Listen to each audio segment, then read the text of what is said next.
Hello everyone, and welcome to another game of World of Warships. Today's replay is from renamed user, and he's in the Hindenburg, at Tier 10 German cruiser. He has found the Ragnar and... the Ragnar just enjoyed the detonation. At least he got flags. Oh no, wait, he does not get flags anymore. Well, anyway. So he's on the map Sea of Fortune. In a 3-point domination game, it's a pure Tier 10 battle. There is no carrier, there is no submarine, and there were 4 cruisers, 4 battleships and 4 destroyers. Now only 3 enemy destroyers are remaining. Speaking of destroyers, the friendly Haaland here already took a beating, might have been running into the Ragnar radar earlier.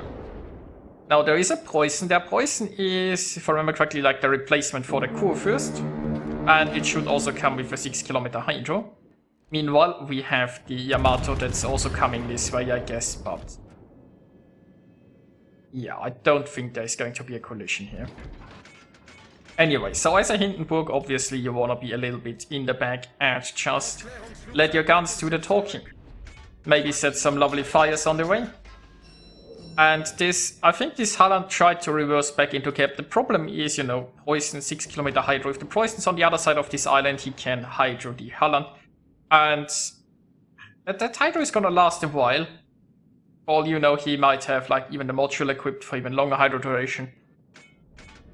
So that Haaland could, if he is trying to wait out the hydro, he could be sitting there for like 2 minutes, right? So seeing the Poison coming, I feel like the Haaland would have just gone around and entered sea from the other side. I think that should give him enough distance. It also would allow him to do some spotting. And yeah, the Haaland is being shot at, which kind of confirms that he is detected there. So yeah, he also shouldn't be going this way, honestly. He should just be sailing away, like basically playing south. And then, I mean, from his spot, he should be easier able to figure out how far the Poison is and where he can safely go. I mean, the thing is, right, Haaland has 6-kilometer concealment, so you can look at the concealment circle on your minimap, and then you know exactly how far away you have to stay from the Poison to not get hydroed. Anyway, the Haaland took another beating and is trying to torpedo the battleship that's hydroing him. That's usually not gonna work, although I have to say, I mean, hydro doesn't necessarily prevent you from getting torped, it just gives you warning if your ship's too slow to get a move on. And those Haaland torpedoes are fast, there is a chance. But it didn't work out here. Now, unfortunately, this means we don't have any spotting, and yeah, as I said, it would have been ideal if the Haaland just went to the other side of sea, safe off hydro, getting a free cap, and providing spotting. It's like, you know, a 3-in-1. But, you know, Haaland's still alive, game's still going. And the enemy team is already down 3 destroyers, so this is looking pretty decent. Speaking of destroyers, it looks like the friendlies don't have any. The Stalingrad is far enough away that it shouldn't actually threaten that it is from taking A. But for all I know, the Yu Yang or the Minotaur have radar, so maybe that's why A is still not in friendly hands. I guess the gearing might be going there right now. Meanwhile, renamed user is trying to help out with the Hindenburg, because now my Hindenburg just got bored and decided to rush in. Once again, unfortunately a hydro ship, so it looks like he sees those storms coming and he's going to evade them. He's going a bit of broadside though while doing that. There's also Yamato who would probably just one-blab the Hindenburg if he gets a good salvoing. If he actually shoots it, I don't know. The Hindenburg is a little bit early though, if you ask me, right? You can see here there is a cyclone coming, right? In about 15 seconds, cyclone will start. Although, I mean, it's not at full force. It's slowly, like the vision slowly gets worse. So it's still a few minutes until we have a full-blown cyclone. So yeah, if the Hindenburg would have been patient a few more minutes, he could have just sailed in here, taken this cap, and not been farmed that heavily.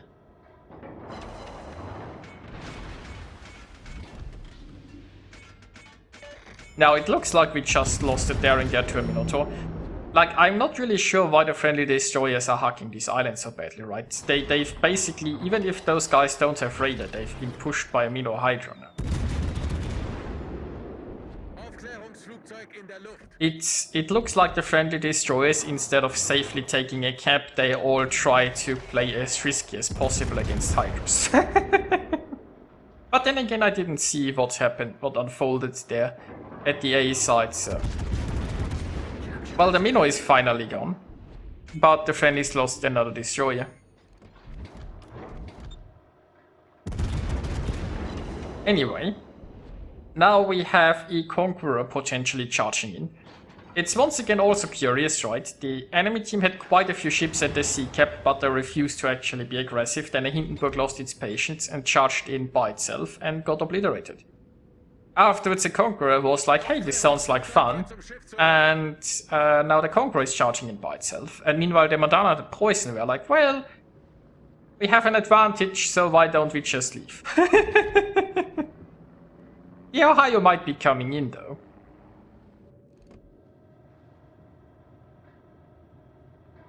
There are some days where it feels like people only are ever willing to make an aggressive move if it's a bad idea.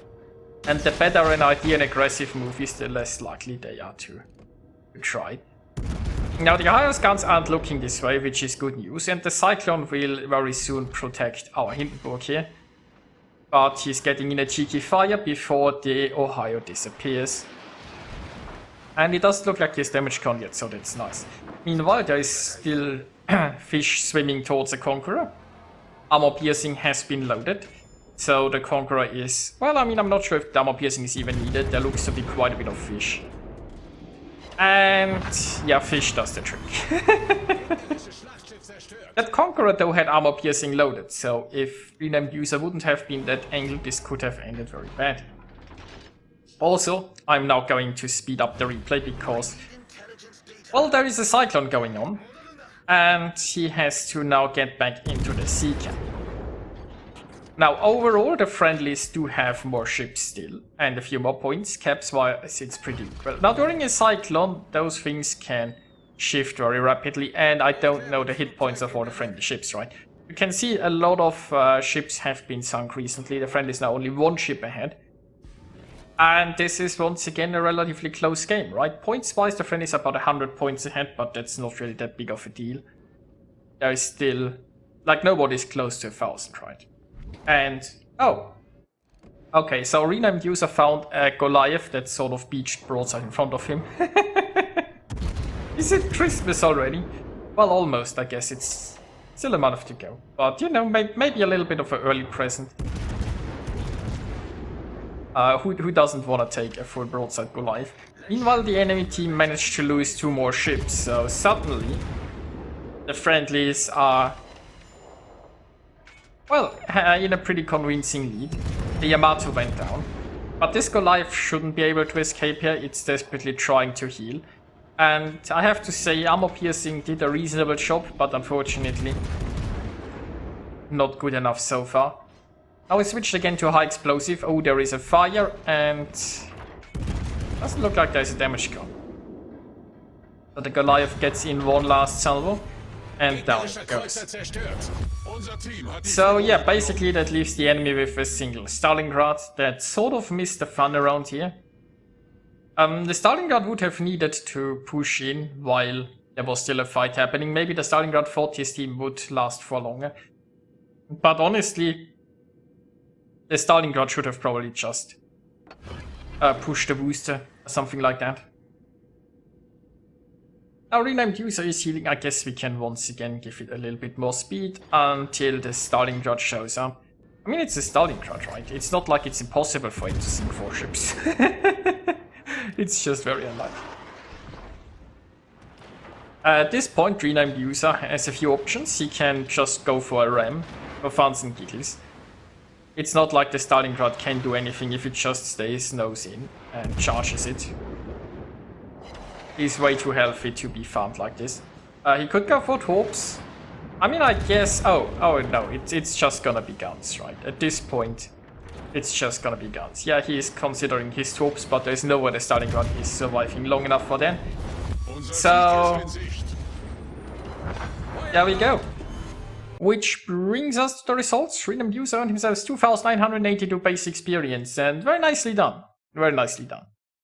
He achieved, well, some of the new team achievements where I still can't identify the icons, First Blood and the High Caliber, scoring 217,000 points of damage. Not quite a Kraken, but almost a Kraken, so there is that. So yeah, I hope you guys enjoyed watching this, and I'll see you next time.